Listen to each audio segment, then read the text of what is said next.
Olá, você que me acompanha aqui no canal Peoncast, seja todos bem-vindos e bem-vindas. Estamos aqui na sequência de lives na quarentena, exatamente, estamos agora na Maratona 40 na quarentena. Exatamente esse propósito, nós estamos com um engajamento maior, estamos com propostas maiores e de levar aqui no canal educação, cultura, empreendimentos, empreendedorismo, liderança, arte, queremos falar sobre educação, criatividade, o tanto que isso é importante. E hoje nós temos agora, nessa sequência de lives, está sendo incrível, está sendo uma maratona incrível que eu estou adorando. Vamos receber a Simone, que é psicopedagoga, e ela vai falar sobre as dificuldades e transtornos da aprendizagem. Ela já chegou, vou mandar um oi aqui para ela. Vamos compartilhar, vamos falar sobre algo muito importante que ou não sabem, falta conhecimento, falta tempo para analisar. Nós vamos entender um pouco mais sobre tudo isso. Uma psicopedagoga falando para a gente. Simone, bom dia. Bom dia, tudo bem com você? Tudo ótimo, obrigado por aceitar o desafio. Imagina, o desafio é meu. Falaram assim, você é louco fazer isso aí? Eu falei assim, louco quem aceita. É verdade. Bom, seja mais uma vez bem-vinda, é uma honra receber você aqui. Você está doando o seu tempo, seu conhecimento para, de alguma forma, ajudar a impactar pessoas. Então eu vou fazer a introdução, porque pode ser que tenha gente chegando nova, gente ouvindo isso no YouTube daqui a 1 ano, 5, 10 anos, 100 anos, mas para fazer um contexto e já vou passar para você o chapéu, tudo bem? Então, tudo bem, ok.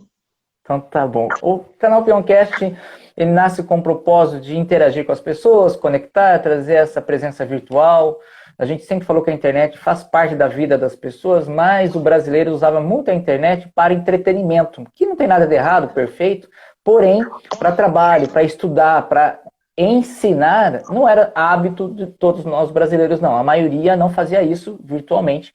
E agora, por causa dessa pandemia, dessa quarentena, estamos aprendendo a se reinventar.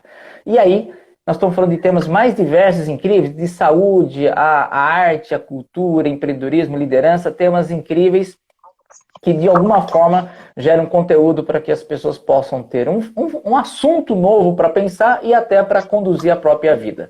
E hoje nós recebemos novamente a Simone, que é psicopedagoga, já esteve com a gente aqui em algum momento na live fazendo e dando a sua contribuição como profissional. Ela vai falar hoje sobre as dificuldades e o transtorno da aprendizagem. Mais uma vez, seja bem-vinda, se apresente, fique à vontade e vamos entrar no tema, Simone. Ok, obrigada. Meu nome é Simone Freitas, eu moro aqui em Paulínia, já tenho uns 18 anos, e eu entrei na educação como professora de língua portuguesa. Perfeito. Então, eu sou graduada em língua portuguesa e literatura. Aí, eu sou pós-graduada em deficiência intelectual. Tenho psicopedagogia, que é onde eu atuo, né? E também tenho a pedagogia. Abrange todas as áreas da parte da educação. Perfeito. Atuo hoje numa escola particular, na escola estadual com deficientes intelectuais e atuo no consultório como psicopedagoga. Com crianças. Você usou o termo? Você usou, na escola particular, você usou um termo que eu queria anotar, deficiência especial. Qual foi o termo que você usou? No estado. No estado eu trabalho com deficientes intelectuais. Ah, sim, deficiência. Só anotar esse termo, porque para você algum termo que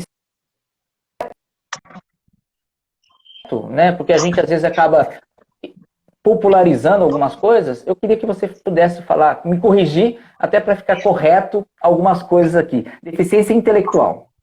Isso. E se aplica a qual categoria? Quando a pessoa que pode se considerar um deficiente intelectual, o que se enquadra nesse perfil, Simone? Não sei se isso está no seu roteiro. Por exemplo, nós temos lá uma criança ou uma adolescente que ele tem ao longo lá do seu percurso de crescimento uma dificuldade muito grande escolar, né? Geralmente se pega mais dentro da escola, essas dificuldades. E Perfeito. chegou um determinado tempo, né? Isso eu estou falando de longo tempo, também tem a curto prazo. Que tem pais que percebem uma dificuldade já no início e procura diagnóstico, né? Certo. Esse diagnóstico quem dá é o neuro, né? O neuro vai chegar a uma conclusão que essa criança tem uma deficiência intelectual. Para que essa pessoa, esse indivíduo, seja laudado com F70, que é a deficiência intelectual leve, né? É como 70. se fosse um autismo, é um F70. Geralmente o que a F70. gente muito pegou na PAI, ou que a gente vê em laudos quando chega para a gente, ó, essa criança ela tem um F70. Então você trabalha com ela em cima daquela dificuldade ali, porque você já sabe que ela não consegue desenvolver tal habilidades devido a esse F70, né? Então, eu estou falando F70, mas tem outros tem F71, 71 ponto, alguma coisa. Então, é classificado dependendo da dificuldade encontrada no intelecto, tá? Então, pode ser que seja um deficiente severo. Então, ele vai ter um outro tipo de CID. Tá? Então, pode ser que tenha medicação no meio disso tudo, né? Mas é uma base para que a gente consiga trabalhar com essa pessoa, com esse indivíduo, seja na escola, seja em qualquer outra situação de contexto em que ele participe.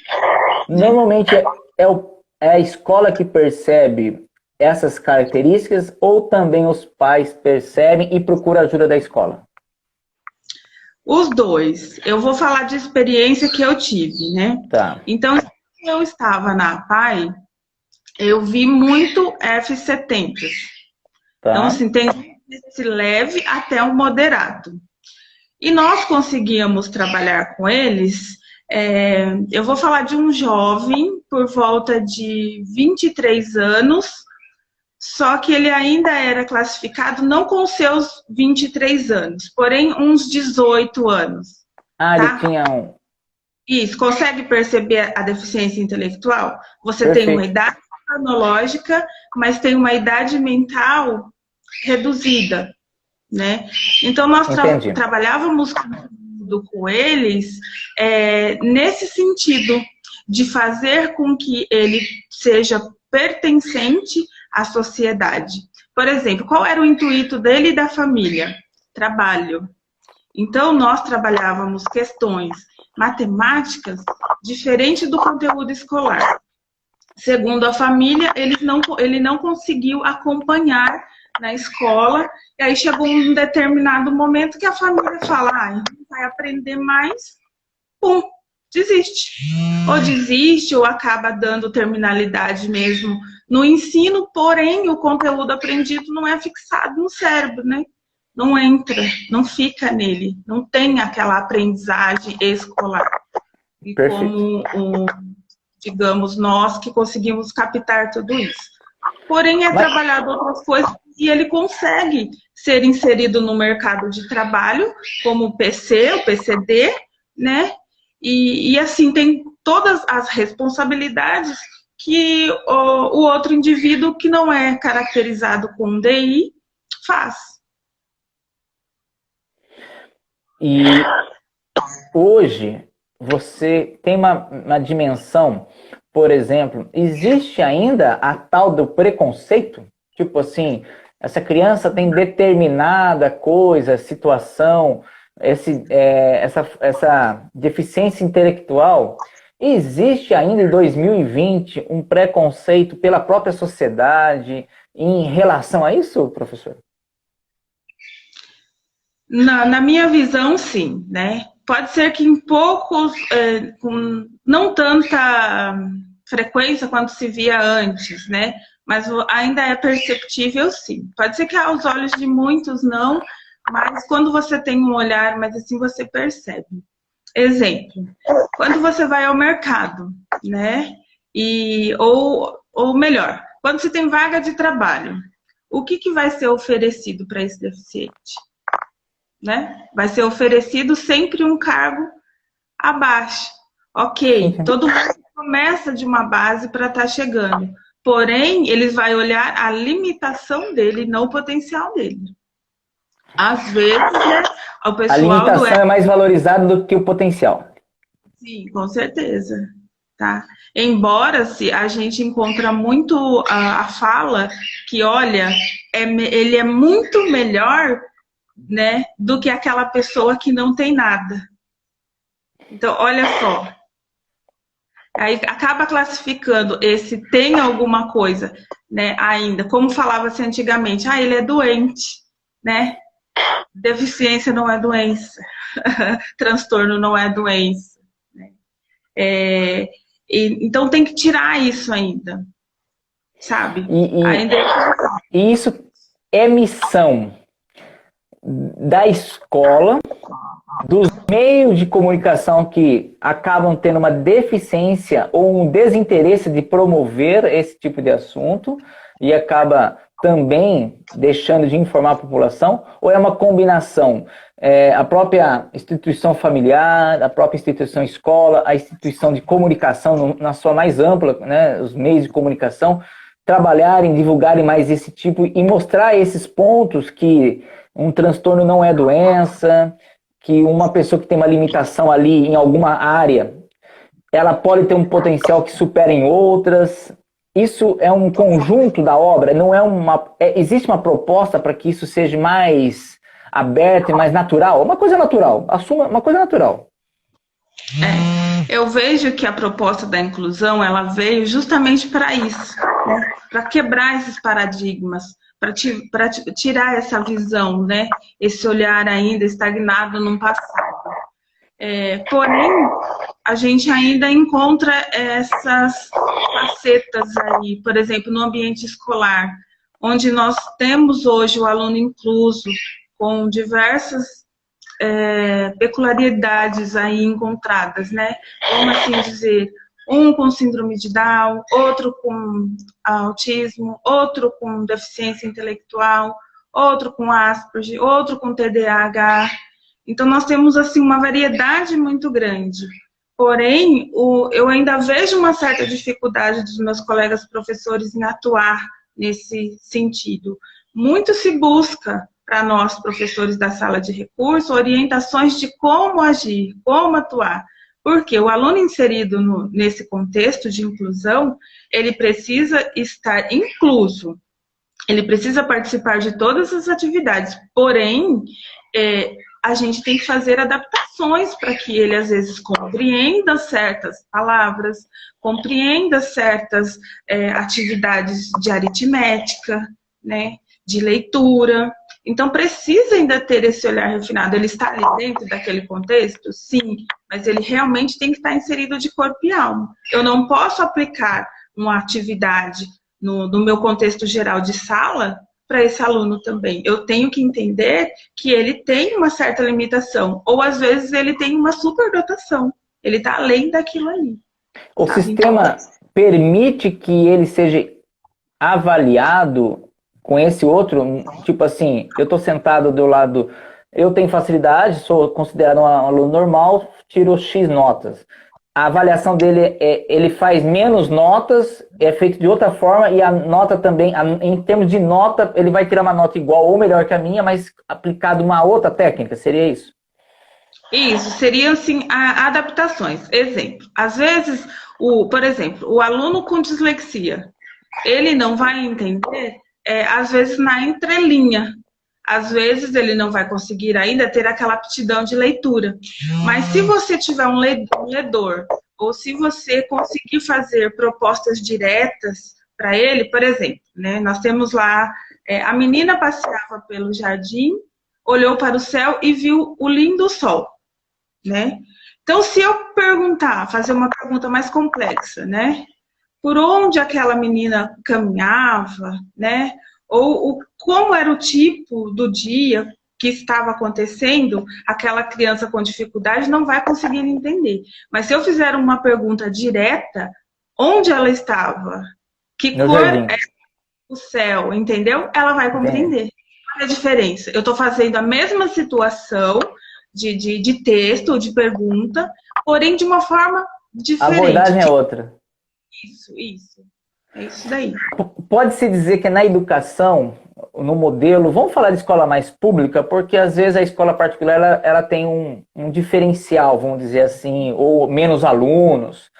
No geral, esse novo olhar, essa forma de perguntar diferente, de abordar diferente, para poder ter respostas tão boas e tão dentro do contexto, já tem tempo, é recente, a escola já está pronta, já está mais adaptada. É que o Brasil é muito grande, né, professora? Se a gente for pensar, tem regiões, realidades e realidades. Mas olhando o seu parâmetro, aonde os seus olhos conseguiram já a cidade que você frequenta, você acha que há quanto tempo isso acontece e se já está acontecendo de uma forma suficiente ou ainda é deficiente? Vem acontecendo já tem um tempo, né, desse meu olhar, porque o Estado ele já vem oferecendo cursos, aprimoramentos para que esses professores, né, entendam essa nossa realidade. É como a quarentena agora. Nós tivemos que fazer adaptações, né, assim, de súbito, de rápido. Quando foi ontem, nós tivemos que adaptar a nova realidade. A inclusão, ela já vem sendo colocada para nós já tem um bom tempo, né? Então já tem assim um parâmetro linear de a gente estar caminhando para isso. Então já foi proposto isso lá no nosso currículo, já tem uns certos anos, né?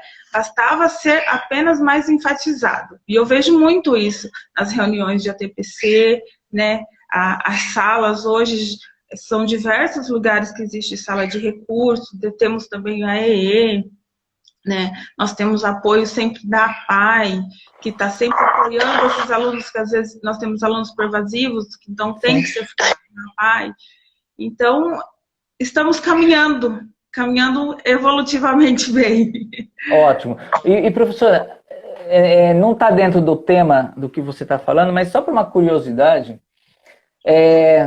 a gente sabe que muitas crianças em escolas públicas, elas sim, querem aprender, querem estudar, mas às vezes muitos pais precisam da escola até para alimentar as crianças. Tipo assim, é quase uma questão de eu tenho filhos, eu preciso da escola, se ele vai aprender, eu não sei, mas que eu preciso que ele volte de barriga cheia, vamos dizer assim. A escola passa a ser um fator de sobrevida mesmo, né? De sobrevivência para essas crianças. Nesse período, o que você sabe que aconteceu, sem colocar nomes nas cidades, né? Pensando em estados, em escolas públicas, sem necessariamente, você sabe se teve... como que foi essas ações feitas para atender crianças que basicamente precisavam comer todos os dias e dependiam da escola? É uma realidade muito triste isso, né? Embora nós estamos aqui em pleno século XXI e queria poder dizer que isso não acontece, mas infelizmente acontece, né? Se tem uma coisa também que eu não concordo é com a progressão continuada, né? Ah, mas por que você é contra, professora? Porque a gente não temos mais aquela retenção de aluno, né? Até eu chegar lá na sua resposta. Hoje vai. Simplesmente vai. Ah, ele tem dificuldade nisso. Ah, mas ele conseguiu fazer determinada coisa, ele vai passar. Não se retém mais. Então, acabou-se a família e o aluno tendo essa liberdade, né, que acabou deixando ele muito acomodado, então ele está sempre indo, né? Mas ele está indo também com a dificuldade dele. Né? Tentaram fazer melhor. Se eu só pudesse fazer uma tradução do termo que você usou, para quem às vezes... Eu mesmo estou confuso o que é essa continuidade... Até fugiu a palavra. Regressão continuada. Isso. Qual que é a tradução disso? Só para... Assim, eu mesmo já estou confuso, eu não sei exatamente aonde, e se alguma pessoa que desconheça, qual que é o termo? O que é isso? Não tem repetência, né? Ok. Simplesmente vai. O aluno sempre ele consegue recuperar, seja a nota, seja aquilo que ele perdeu por determinada situação, ou ficou um período longe da escola, depois voltou e está seguindo, né? Mas na minha visão, segue com a deficiência, segue com a deficiência do conteúdo, tá? Talvez os nossos jovens hoje, se tivesse esse compromisso em saber, olha, eu não estudei, eu não atingi aquela nota, eu não vou passar. Ele consiga amadurecer e não ser tão, como que eu vou dizer uma palavra que me fugiu agora? Não ficar tão folgado. Eu vou passar, né? Então eu sinto muito isso, porque hoje o professor acaba não tendo a certa autoridade, porque não tem problema, professor, eu vou passar de qualquer jeito. Então isso é muito dolorido. Sem ir para o lado político, você acha que, como educadora mesmo, tal, você acha que, por que tomar uma decisão de deixar essa liberdade do jovem não ter pressão? Não que a pressão seja boa, mas no sentido dele ter compromisso de ter que cumprir a parte dele. Eu vou dar o meu melhor como professor, mas você tem que dar o seu máximo como aluna, né?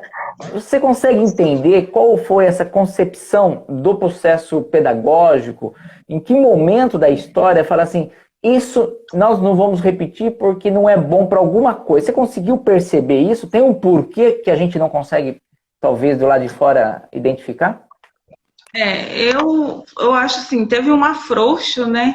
Aí, de um certo tempo que eu não vou saber te dizer com datas, a partir do pedagógico, foram se afrouxando, né? Foram se pegando as leis, a lei do ECA, que protege isso, que protege aquilo, acabou, na minha visão, tirando essa educação que era da escola, esse fortalecimento que existia, esse poder da escola, da família, né? Então, hoje mesmo, a gente acaba vendo jovens que têm mais poder de fala do que os seus próprios pais, né? Então, assim, é uma luta, às vezes é um conflito muito grande. Não é todos, claro, mas nós encontramos jovens hoje enfrentando professores dentro da sala, ou até mesmo aquele pequeno que ainda está ingressando, mas ele está vendo exemplo, né? Então, eu digo assim, hoje estamos tendo aulas online devido à quarentena. Então, a escola manda atividade. Então, aquele aluno comprometido, ele vai fazer atividade. E aquele aluno que não é tão comprometido, que não quer fazer aquela atividade, ele vai passar da mesma forma que aquele que está se comprometendo? É justo isso? Não é justo. Então, tem que ser políticas diferentes, entendeu? Então, olha, aquele aluno que se dedica, que está ali buscando as atividades, assistindo todas as aulas online, fazendo os seus resumos, os seus trabalhos, colocando no dia marcado para entrega.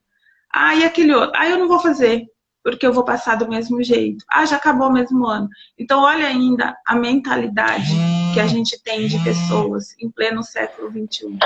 Professor, eu sei que não estava no tema, mas eu acho que está no contexto de uma discussão que a gente está aqui falando, e lógico que a gente é peça pequena nesse universo, mas a nossa voz precisa ser colocada no sentido de você está satisfeito ou não, no sentido de eu nunca gostei de criticar, eu gosto de pensar sempre na solução, porque senão você fica tempo discutindo uma coisa que você não tem poder de mudança. Você não tem influência na mudança, você não pode mudar, você só pode usar o contexto e falar, é por isso que eu estou aqui lutando e focar na vitória dessa luta, né? Mas olhando assim um pouco o lado empreendedor, né? Esse jovem, ele vai para a escola, não tem obrigação, e por natureza dele, não é culpa dele, mas a natureza dele vai se afrouxando, outros vão se dedicando, daqui a pouco ele vai para o mercado de trabalho com uma idade de alguém que estudou mais do que ele vai para uma empresa, a empresa vai falar assim para ele, escreve ali uma redação, me fala um pouco dos seus propósitos de vida, e o outro do lado vai escrever tudo e ele vai ficar vagando, ele vai culpar a sociedade, ele não vai lembrar que as coisas foram frouxas com ele, foi por isso que ele está naquela situação. Ele vai cair para outros caminhos que às vezes, por uma necessidade, ele não tem a índole da coisa errada, mas ele vai uma vez, depois ele precisa, vai segunda, depois ele acaba pegando gosto. E o prejuízo final, a sociedade para todo mundo, para ele e para a sociedade, né? Então, não sei se é essa a leitura que você faz, mas ter regras e reconhecer por meritocracia cada um, me parece que seria um caminho, vamos dizer assim, né? Sim, sim. Eu também sempre faço esse olhar, esse parâmetro, olhando dessa forma. Se o aluno apresentou algum sintoma, seja ele de desinteresse, seja ele de bagunça, né, ou de comportamento inadequado dentro da sala, algo está acontecendo fora do ambiente escolar. Com certeza, né? Então, esse aluno, ele traz, de alguma forma, algo que está acontecendo na família ou na sociedade ao seu redor, que está incomodando e ele acaba refletindo. Porém, nós não temos um profissional com esse olhar dentro da escola ainda, né? Nós não temos lá o assistente social que pode estar olhando a família, a necessidade, o que está acontecendo, né? Nós não temos o psicólogo, nós não temos o psicopedagogo, isso se tratando de escola estadual, tá? Que eu estou falando. Então, sim, sim. Não dá para também julgar, né? Falar, sim, porque você não fez isso, você fez isso porque quis, né? Às vezes a situação o levou a fazer aquilo. Mais tarde, porém, ele vai ter um amadurecimento e ele cai em si e ele corre atrás do prejuízo. Eu já vi muito isso acontecer também. Como eu já fui professora do noturno, eu vi muitos jovens empenhados, correndo atrás daquilo que já tinham deixado passar e que precisava devido ao emprego, como eu também vi muitos jovens não querendo nada com nada, simplesmente ia ali porque era obrigado pela família de estar ali, né? Mas a intenção dele, o intuito dele era outra coisa, não era ficar ali. Tá? Às vezes, o que, na minha visão como psicopedagoga hoje, é a falta do amadurecimento e às vezes, algo que rompeu-se dentro da família, algum fato acontecido que não foi sanado, que não foi curado, que está ali ainda, aquele vazio, aquele buraco, né? Então, assim, é muito amplo, é muito profundo. E é um trabalho constante, que precisa ter pessoas na gestão e na liderança da educação pública, estadual, municipal, nacional, bem alinhado, porque não é um trabalho feito por um governo ou uma cidade ou uma professora, né? É um trabalho contínuo, é um trabalho frequente. Eu gosto de dar esse depoimento, professora, porque eu fui o sujeito que voltei para a escola só porque eu lancei o livro. E eu não sabia que a escola precisava do empresário, precisava do cidadão considerado comum ali do bairro. A gente sai da escola, ok, beleza, passei, estudei, vou trabalhar. Então a gente segue uma vida normal, aí vem os filhos, você vai para a escola. Mas o meu olhar, quando eu volto para a escola, eu falo assim, a escola precisa se conectar, ou o bairro precisa se conectar com a escola, até quem não tem filho. Porque é um compromisso. A escola deveria usar um termo aqui, né? Talvez hoje é mais distribuído, mas antigamente a primeira coisa que se abria numa cidade, no centro da cidade, era uma igreja. Sim.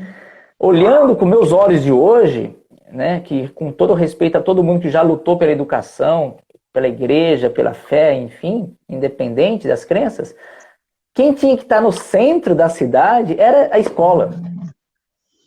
Porque, na minha concepção hoje, porque é ali que você vai ajudar o cidadão a entender, a respeitar as crenças, é ali que você vai ensinar o cidadão a respeitar as profissões, o entendimento, né? Então, lógico que cada um fez o que pôde fazer na sua geração, no seu tempo, com os seus propósitos também, cada um tinha a sua. Mas a escola, eu falo que a associação comercial precisa chegar perto da escola, ela precisa levar os empresários na escola para quê? Dar a sua contribuição. Porque aquele aluno que tem uma deficiência no aprendizado, vamos dizer assim, no meu jeito de falar, meu leigo, né?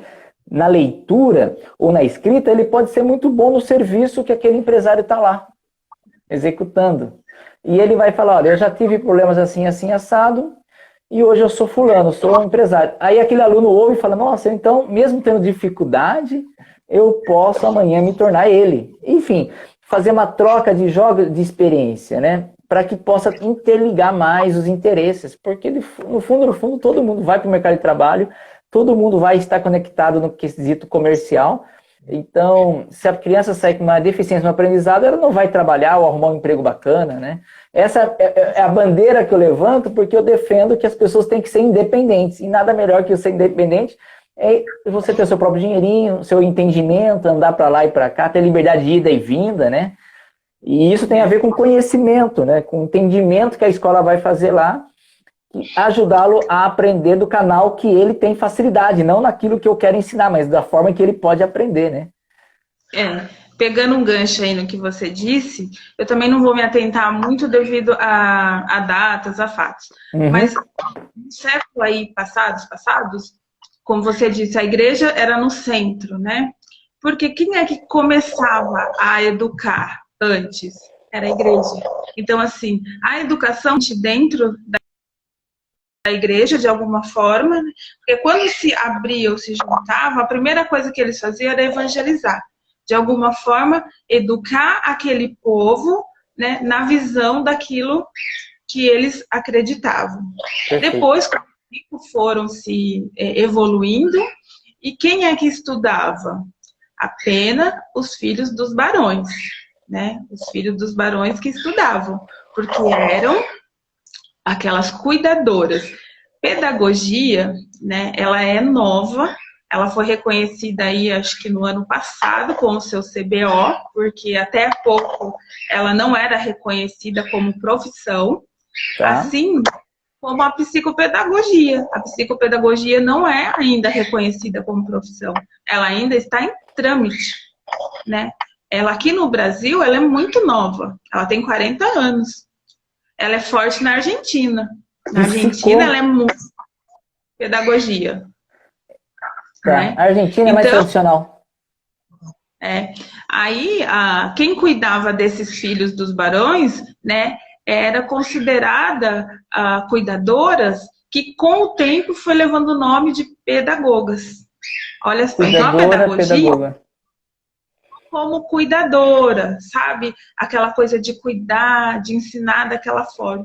E com o tempo foi tendo a evolução aí da escola, do ambiente escolar, depois vieram as dificuldades, né? Veio lá a primeira escola de cegos, e depois foi, graças a Deus, tudo foi iluminando até nós chegarmos nos dias de hoje, né? Com profissionais adequados a cada área da sua dificuldade, né? Seja o psicólogo, seja o psicopedagogo, seja o pedagogo, o neuropsicopedagogo. Então, hoje nós temos aí diversas ramificações que vão auxiliar aquela criança, aquele indivíduo que porta alguma necessidade. E o que essas crianças, adolescente ou adulto querem, seja ele deficiente ou não? Eles querem se sentir pertencente ao mundo, pertencente à sociedade. Se nós, eu, você, conseguimos estudar, trabalhar, ter uma família que nos acolheu, né, termos todo assim, o cuidado que a família dá, condições financeiras, né, esse indivíduo também quer sentir a mesma coisa. Ele também quer passar por esse mesmo caminho e chegar a algo. Então, antes, qual era o sonho da pessoa que nascia numa família? Ele queria trabalhar. Então, antigamente, lá na roça, as pessoas que moravam ali, eles, quando tinham os filhos, geralmente, se fosse homem, para trabalhar com o pai na roça, levar aquela família, o sustento para aquela família. Com o tempo, isso foi mudando, né? Teve a evolução de ir para a cidade, de ver o estudo, de se tornar advogado, né? De se tornar um doutor. Então, houve quantas mudanças vieram aí acontecendo ao longo, né? E hoje não é diferente. Então, hoje o foco da criança dentro do ambiente familiar, qual é o propósito? É estudar, é ser alguém, né? Ter uma profissão, né? E o bom disso tudo que a gente está vendo também é que ele quer ser alguém, mas ser alguém satisfeito, feliz, porque antes se via o dinheiro. Eu quero ser um doutor porque eu quero ganhar muito bem. Não se via o amor. Hoje está mudando aí um pouquinho dessa visão, graças a Deus. Ele já é um tipo de jovem que ele quer ter um engajamento, ele quer ter um propósito mais verdadeiro, né? Não só fazer por fazer, ele quer deixar um legado, né? Minha querida, por incrível que pareça, já passaram 35 minutos. Olha como que, né? Estou muito feliz com o seu conteúdo mais uma vez. Como você conhece, nós temos o quadro Somos Contadores de Histórias. Queria finalizar esse encontro, mais um encontro, com o nosso momento de contador de histórias, porque toda história merece ser transmitida, não é isso? Isso.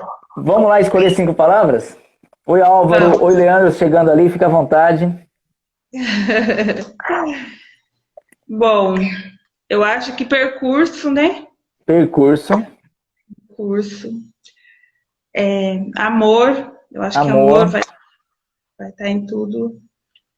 Solidariedade. Solidariedade. Confiança.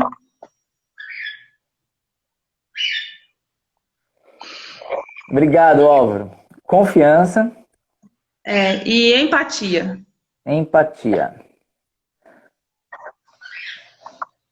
Professora Simone, seja bem-vinda ao quadro Somos Todos Contadores de História. Como toda boa história começa, era uma vez. Era uma vez, né, uma pessoa que tinha um percurso muito grande a ser percorrido. Porém, ela tinha muito medo. Medo devido à circunstância, medo porque não conhecia nada daquele mundo, um mundo muito novo, né? Porém, ela encontrou pessoas que lhe deram muito amor. Ela aprendeu, né, o amor através da dor, mas foi um aprendizado que não causou uma decadência, e sim uma ascendência para a vida. Solidariedade é a palavra que acompanha. Por quê? Porque quando se sofre, você não quer passar isso para ninguém. Então, ser solidário não era apenas doar aquilo que sobra para você. Ser solidário é você dar um sorriso, é dar um abraço, é falar um bom dia, né? Transmitir ao outro que ele seja feliz, mesmo que dentro de você esteja doendo, né? Mesmo que esteja doendo... Perdão, eu achei que era para eu continuar. Não, imagina. A confiança em querer ser ou querer chegar em algo persistiu muito esse caminho, tá? E empatia é sempre entender, colocar-se no lugar do outro. Esse foi o caminho que essa pessoa percorreu. Incrível, eu nem vou dar sequência que eu adorei. Então eu não vou deixar como se fosse já a história completa. Pode ser assim, professora? Pode, termina, por favor. Ah, você quer que eu termine? A confiança passa por momentos também de solidariedade. Ela precisa da empatia. A nossa educação vive transformações. Mas só com o amor a gente vai ter paciência para poder seguir esse percurso. A vida dá tantas voltas, a gente não consegue respostas naquela hora. Tem uma frase famosa que diz que Deus faz coisas com você que você só vai entender no futuro. E talvez os desafios que a educação passa e passe seja para que a gente entenda que a gente precisa sim ser lapidado. A liberdade é ótima, mas precisamos ter disciplina e regras para que possamos nos tornar adultos também disciplinados. E eu acredito que isso vai gerar mais confiança em todas as gerações. E aí encontro professoras e pessoas que se entregam para que essa educação, essa solidariedade continue um grande percurso. Com você. Foi maravilhoso. Obrigado. é muito bom estar aqui participando desse quadro com você. Eu digo mesmo, minha querida. Quero agradecer a todo mundo que vem acompanhando, né, que estamos nessa maratona. Agora, as próximas, daqui a alguns minutinhos já entra mais um contexto, um conteúdo incrível. Então, fica ali, se você conseguir acompanhar, seja bem-vindo e bem-vinda. Simone, vamos tirar uma foto. Eu vou tirar aqui os comentários para a gente fazer uma foto nossa. Afinal, precisamos registrar isso para a posteridade, né? Isso. Perfeito. Um beijo no coração, um beijo para todo mundo. Um bom feriado para quem está no Brasil, né? 1º de maio, Dia do Trabalho. E se você estiver em outras dimensões, receba nosso abraço. É isso aí. Eu agradeço a oportunidade, né? E esse seu empenho em estar sempre transmitindo algo, né, positivo para as pessoas. Isso é muito importante. E ter esse olhar, né, igual mesmo, eu faço isso. Eu faço parte de uma sociedade que eu quero que mude. Então, eu sou parte dessa mudança. Então, eu não posso olhar somente as dificuldades. Eu quero olhar as soluções. É isso que eu quero passar. E eu estou, de alguma forma, contribuindo, como você também está contribuindo para essa mudança, oferecendo essas lives, essas palavras, né, de encorajamento para as pessoas. Então, o mundo está, sim, mudando, né, para o melhor. Amém. Gratidão, professora. Gratidão é toda minha. Beijo. Saúde. Beijão no coração. Tchau para todo mundo.